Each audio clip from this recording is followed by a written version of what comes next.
Terus ketiga, masalah kekayaan hati. Kekayaan hati ini penting sekali karena rata-rata teman di Grab itu kan miskin lah. Tapi jangan miskin sampai miskin hati gitu. Bahwa kamu nyari nafkah itu sudah ibadah, berkelana di buminya Allah juga ibadah, menyaksikan macam-macamnya orang itu juga ibadah. Bahkan menambah khazanah ilmu. Di antara warisan ilmu yang kita dapatkan dari Rasulullah SAW, misalnya kamu jalan-jalan, punya kaki dua, punya tangan dua. Gara-gara jalan-jalan sering ngerti orang yang buntung. Alhamdulillah meskipun saya hanya Grab masih punya kaki utuh. Terus ketemu orang buta ya gitu.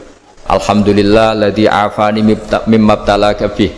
Alhamdulillah saya terselamatkan dari seperti itu. Sehingga melihat orang maksiat juga gitu. Saya meskipun gini terselamatkan dari tempat maksiat dari. Sehingga hidup itu tidak nelongso gitu. Ada nilai lebih yang kita punyai. Jadi di antara kebaikan Islam adalah orang disuruh ingat sisi nikmat. Nah, kalau nikmat itu sudah ada semua, kata Imam Ghazali, nikmat hidup. Kata Imam Ghazali, jika nggak ada kenikmatan yang Anda punyai, kamu datang ke kuburan. Disuruh datang ke kuburan. Dan kamu bilang begini, kenikmatan kembali ke dunia adalah kenikmatan yang diinginkan mulai yang mati zaman Nabi Adam sampai kiamat. Jadi kalau Fir'aun yang pernah jadi raja, Namrud, semuanya, bahkan orang-orang soleh sekalipun, kalau kamu tanya keinginan terbaiknya apa? Ingin kembali hidup untuk membenahi kesalahannya zaman hidup. Artinya apa? Kehidupan yang kita miliki sekarang adalah kenikmatan yang dirindukan mulai yang mati zaman Nabi Adam sampai kiamat. Maknanya apa? Kita punya kenikmatan yang luar biasa karena kenikmatan yang dirindukan oleh orang yang sudah mati mulai dulu sampai sekarang. Apapun masalah hidup Anda ini punya kenikmatan yang enggak tertandingi, yaitu namanya hidup. Barokahnya hidup itu kita bisa tobat. Setidaknya ingin tobat. Kalau nggak bisa tobat, ingin tobat. Makanya di Indonesia itu banyak nyuwun sewu, banyak maling yang anaknya itu soleh. Karena kalau ngandani anaknya tetap gini, wes le bapak tok sing lakoni kowe ojo. Bapak tok yang alami ini kamu jangan. Banyak di Indonesia orang nggak bisa baca Quran, anaknya hafid. Karena setiap bodoh itu tidak diwariskan. Wes le bapak tok sing bodoh kowe ojo bodoh. Mungkin teman-teman di Grab juga gitu, wes bapak tok cong sing nasi pengene kowe ojo. Jadi kebaikan begini itu akan terus-menerus diwariskan. Sehingga banyak orang tidak tamat SD anaknya dosen, nggak tamat SMP anaknya dekan. Karena setiap dari kita itu cita-cita kebaikannya menurun ke anak cucunya, keburukannya berhenti di dia. Cara wong Jawa itu bapak tok sing nglakoni. Nah, di sini saya jelaskan tentang kekayaan rohani. Jadi saya mohon ketika Anda jalan-jalan nganter penumpang itu harus sering muji Allah Subhanahu wa taala. Ya, saya bacakan ayatnya, at-taibunal abidunal hamidun. Orang baik itu yang tobat, yang ahli ibadah. Di antara definisinya itu as-saihun, yang sering jalan-jalan. Siyaka itu jalan-jalan. Jadi orang paling bejo sak donya itu sampai harus jalan-jalan ibadah dapat uang. Tapi syaratnya ibadah. Sekali tidak ibadah dapatnya masalah kan? Sering goncekkan orang cantik terus ingat istrinya tidak cantik. Sering goncekkan orang yang sopan, yang santun terus ingat andekan ini istri saya di rumah rewel gitu. Jadi kalau kamu tidak taat itu adanya penyesalan. Di lampu merah ada orang naik Ferrari, naik Alphard, sementara kamu di rumah hanya mobil butut, kadang malah tidak punya mobil. Jadi kekayaan rohani itu dimulai dari mana? Dimulai dari taat. Cara berpikir itu taat, bukan maksiat. Sekali Anda cara berpikir maksiat, maka adanya hanya penyesalan. Semakin pengalaman di luar, semakin penyesalan. Karena di luar sana banyak orang yang dapat nikmat yang lebih dari Anda. Tapi sekali Anda taat, kamu akan mensyukuri apa yang Anda miliki dan tidak pernah ingin sama yang dimiliki orang lain. Sehingga orang-orang yang sering pergi itu sama Allah dipuji. Jadi tidak ada nabi kecuali di antara ibadahnya itu jalan-jalan. Fasiru fil ardi. Sehingga semua nabi itu mesti pernah melakukan perjalanan internasional. Rasulullah Muhammad SAW pernah jalan-jalan sampai ke Syam, padahal beliau orang Mekah. Nabi Ibrahim yang orang Syam pernah perjalanan sampai ke Mekah. Karena diantara kearifan itu ya dimulai dari apa? Jalan-jalan tadi. Kamu ngerti orang yang macam-macam. Makanya diantara kebaikan umatku kata Nabi itu siyahah fil ard, sering berkelana. Tapi tentu untuk mengambil pelajaran. Atta ibunal abidunal hamidun as-saihun. Nah, agama mensupport itu. Sehingga kata Nabi, jika ada orang kok sholat qobliyah, ba'diyah semuanya di masjid, sama Nabi ditegur, la taj'alu buyutakum kuburan, rumah kamu jangan jadikan kuburan, harus dapat jatah apa? Sholat. Kata ulama, kalau ada orang sering sholat di satu titik, itu ditegur, kamu harus ganti titik yang lain supaya saksi bahwa kamu di bumi sholat itu banyak. Jadi kita ya punya nilai positif juga tentang apa? Karena kita sering siyahah, kalau bahasa Arabnya itu sering keluyuran, saksi kita kebaikan juga banyak. Tapi pesan saya paling pokok tadi ya, jadikan komunitas kebaikan itu punya nilai jual. Syukur-syukur fid dunya hasanah wa fil akhirati hasanah. Ya kita bersyukurlah di Indonesia itu. Saya masih ingat kecil saya itu ya sekitar saya umur 15-14 tahun. Setiap mau pergi itu pesannya orang-orang yang sering pergi itu jangan masuk terminal jam ini di perapatan ini, karena yang namanya preman itu dulu dominan. Sekarang buat sampai jam 2 ada orang pakai jilbab, kadang ya orang pakai peci, yang nggak pakai peci pun ke musola sholat terus. Yes, pokoknya kebaikan itu jadi komunitas dan jadi nilai jual. Bahkan tadi misalnya ibu-ibu yang pergi malam itu kan mesti ada orang-orang yang jadi langganannya karena terkenal apa? Amanah. Yang dititipi anak juga pilih orang yang terkenal apa? Amanah.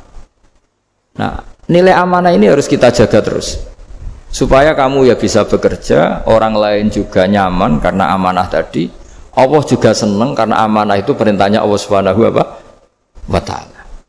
Dan Indonesia harus menuju ke sana. Pemimpin juga harus gitu.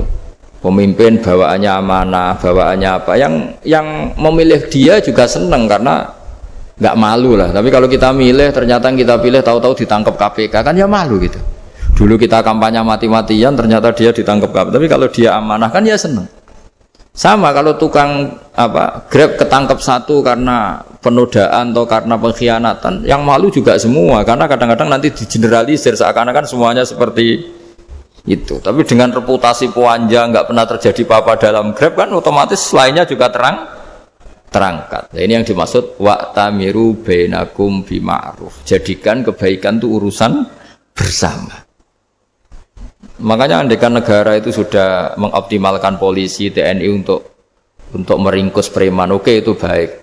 Tapi ya lebih awet lagi kalau itu ditopang masyarakat. Karena yang nggak amanah terkucilkan, terus akhirnya Grabnya nggak laku, akhirnya dia dipecat, akhirnya kan yang maksiat hilang, yang kriminal hilang, yang ada hanya Grab yang baik. Begitu juga di dunia apapun. Itu yang dimaksud wa'tamiru bainakum bima'ruf. Jadikan kebaikan ini urusan bersama. Nah, karena kita baik, otomatis jadi teladan yang baik bagi anak kita, istri kita, tetangga kita. Dan karena kita baik, maka terhormat. Sehingga orang melihat Grab itu simpatik, respect, karena reputasinya baik. Nah, karena orang respect tidak dicibir. Barokahnya tidak dicibir, tidak mangkel.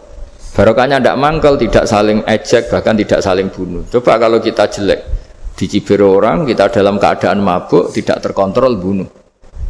Jadi efek dari maksiat itu begitu buruknya. Sehingga penelitian itu mengatakan kebanyakan kecelakaan ya pemicu utamanya rata-rata ya nyupir dalam keadaan mabuk. Beberapa nyuwun sewu kasus-kasus kriminal rata-rata ya dipicu oleh hal-hal seperti itu.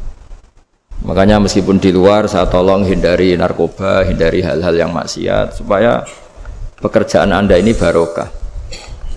Kemudian yang terakhir saya beri ijazah tentang Al-Fatihah ya, karena ini surat yang populer. Kalau saya ijazahi Quran 30 juz pasti sampean nggak hafal. Atau ijazah surat Baqarah, kalau mau Baqarah mau. Ijazahi surat Baqarah mau 2 juz setengah. Mau Mas Asep? Ya Fatihah aja yang gampang ya. Nah, ya kulhu Fatihah ini paket ringan ini. Tapi pahalanya apa? Besar. Ini beda ya, artinya selama ini mungkin Anda baca tapi monoton ya. Tapi ini saya bacakan teks aslinya tentang istilahnya itu mazaya itu kelebihannya Fatihah. Saya baca Arabnya dulu, nanti ini terakhir ijazah. Tadi kan saran-saran umum tentang sosial. Ya, pokoknya jadikan kebaikan itu punya nilai sosial yang baik lah. Jadi nanti orang yang nggak amanah nggak laku. Ya, calon bupati, gubernur, presiden yang nggak amanah juga nggak laku. Begitu juga kiai yang tidak amanah juga nggak laku.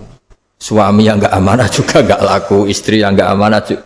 Sehingga kebaikan ini jadi nilai sosial yang dalam tanda kutip sudah keniscayaan ya. Yang diinginkan Allah itu seperti itu. Bukan kebaikan yang dipaksakan karena kekuatan negara. Maksudnya kalau bisa kebaikan itu tidak usah dipaksakan. Memang sudah satu kebutuhan. Tak cerita-cerita di negara maju itu.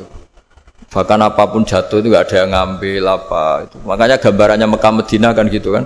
Barang jatuh nggak ada yang berani apa ngambil itu, saking sudah jadi sistem. Sehingga banyak negara di Eropa itu yang sampai nggak punya tentara, nggak punya polisi karena kebaikan sudah. Nah kita kan masih capek, polisinya aja capek apalagi masyarakatnya, karena ya kebaikan itu belum jadi nilai apa bersama. Nah, kita selain ditopang negara, ada polisi, ada tentara, itu kita usahakan kebaikan itu jadi nilai apa bersama. Tadi wa'tamiru bainakum bima'ruf. Dan kita punya reputasi yang bagus dalam bab ini. Saya masih ingat kecil saya itu yang jilbaban hanya keluarga kiai. Sekarang rata-rata masyarakat itu jilbaban. Dulu yang sekolah SMP, SMA itu jilbaban kadang dulu malah dilarang ya, harus sama seperti itu seragamnya. Sekarang sudah boleh. Dan nyaman. Lama-lama yang dapat simpatik ya yang pakai pakaian model tertutup seperti itu. Lama-lama gampangane cara wong golek mantu ya golek yang seperti itu daripada yang blodor.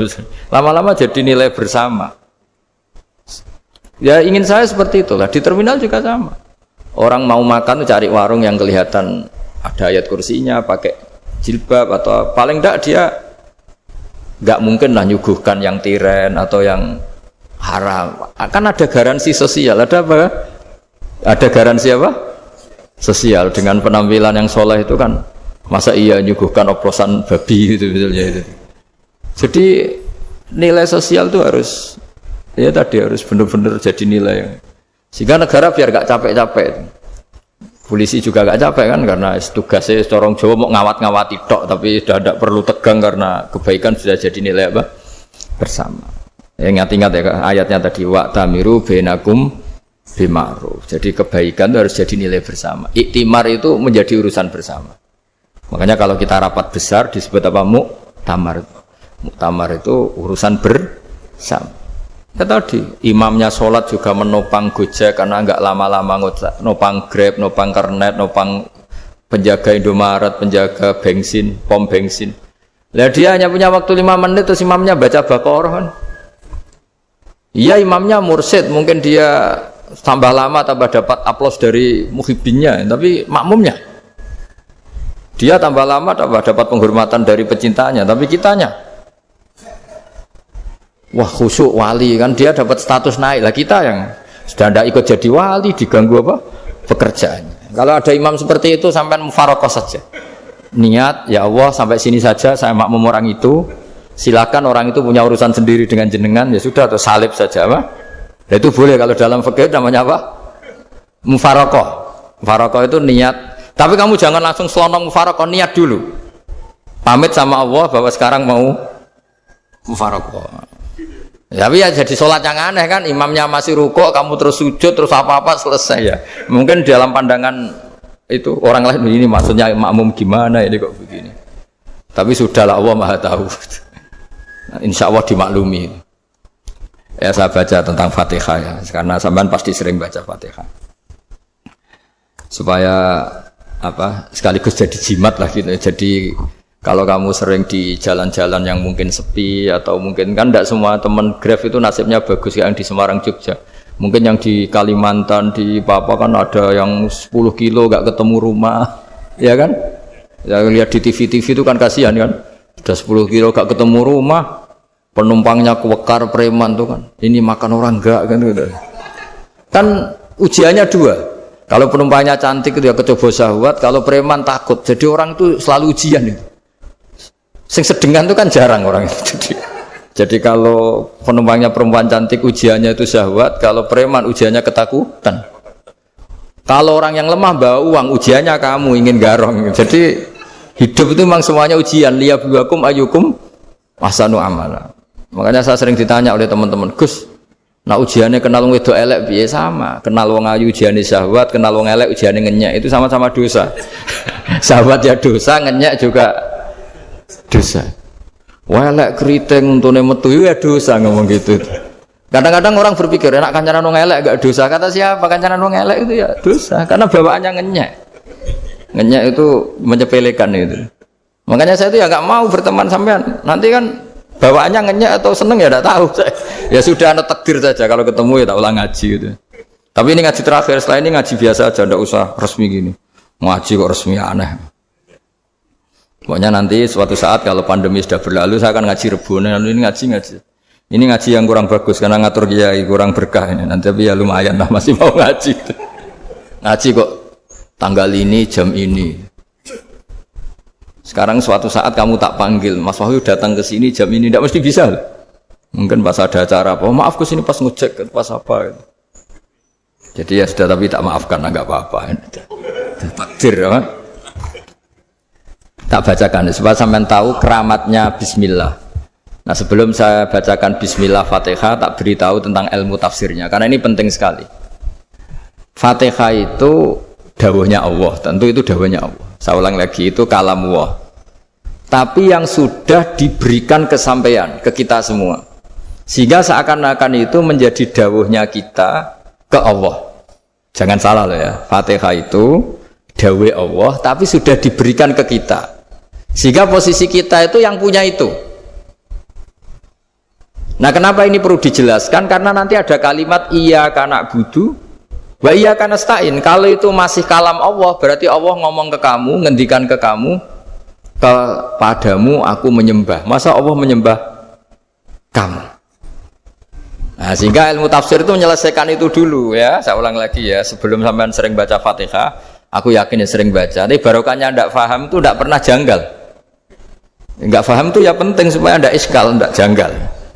Sebetulnya di kalimat itu ada yang janggal. Kalau Fatihah itu kalimatnya Allah atau kalam Allah, bagaimana dengan kata-kata iyyaka na'budu? Masa Allah ngendikan ke kita, kepadamu kami menyembah. Masa Allah menyembah kita? Maka penyelesaiannya secara ilmu tafsir gimana? Semua ulama mengatakan, bukan satu dua, semuanya mengatakan di Fatihah itu semuanya diberi kawalan kalimat. Saya ulang lagi ya, di Fatihah itu semuanya diberi awalan kalimat qulu, katakan wahai hambaku begini. Ya, katakan wahai hambaku begini. Nah, begini ini pelajaran dari Allah yang sudah diberikan ke kita. Terus kita mengatakan bismillahirrahmanirrahim, alhamdulillahirabbil, termasuk kita mengatakan iyyaka na'budu wa iyyaka nasta'in. Jangan bayangkan Allah ngendikan ke kita. Kalau Allah ngendikan kita berarti gini, hei wahyu ihdinas siratal mustaqim, tunjukkan saya jalan yang benar. Nah nanti kamu terus, ya Allah Anda aja minta tolong saya minta tolong siapa kan, jadi panjang kan. Ya saya ulang lagi ya, jadi itu di ulumul Quran diterangkan gimana sebelum baca Fatihah ya. Fatihah itu kalamullah, ngendikane Allah, tapi yang sudah diajarkan ke kita dan sudah milik kita, sehingga kalimat itu menjadi milik kita. Tapi ya kalamullah, tetap kalamullah, tapi sudah menjadi milik kita. Udah paham ya? Ya pinter naon. Ya, karena kalau tanpa penjelasan seperti ini, Anda akan iskal. Bagaimana Allah, iskal itu janggal, bagaimana Allah mengatakan iya karena butuh. Kan jadi aneh ya?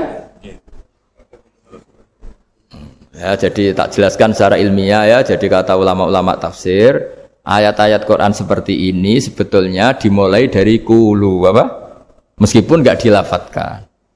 Itu kan sama dengan qul huwallahu ahad Muhammad, katakan kalau Tuhan itu satu. Ya namanya Quran itu kan kalam Allah, membina nabinya, membina umatnya. Makanya dikatakan atau enggak, di sini tersembunyi kata qulu, katakan. Ya. Jadi ya ibarat apa itu? Kamu ngajari anak kamu lah. Le, panggil jenengan bapak kulo. Itu maksudnya anak itu, kalimat itu kalimat kamu, tapi kamu ajarkan ke anak kamu. Terus anak kamu bilang, Pak jenengan bapak kulo. Nah, ketika kamu mengatakan jenengan itu bukan kamu mengatakan jenengan anakku, berarti anakmu itu bapakmu, kan lucu kan? Anak kamu ajari jenengan bapak kulo. Kamu engkau bapak saya. Terus anak kamu mengulang jenengan atau kamu bapak saya. Berarti itu kalimat yang kamu ajarkan, tapi sekarang sudah milik anak kamu. Kalau itu kalimat kamu kan lucu, masa anak kamu bilang bapak? Nah itu seperti itu. Jadi ulama memberi solusi atau jawaban iyyaka na'budu. Ya itu sebelumnya ada kata-kata qulu, katakan wahai hambaku, hubungan kamu dengan saya adalah katakan iyyaka na'budu wa iyyaka nasta'in. Terus hubungan kamu dengan saya katakan juga dalam doamu ihdinas siratal mustaqim. Jelas ya, jadi itu kalam Allah yang sudah milik kita karena diajarkan Allah untuk kita. Dong ya? Ya dong, gak jelas gak. Tapi bagus, gak jelas itu bagus. Kalau kamu jelas gak jadi digrab, jadi gubernur.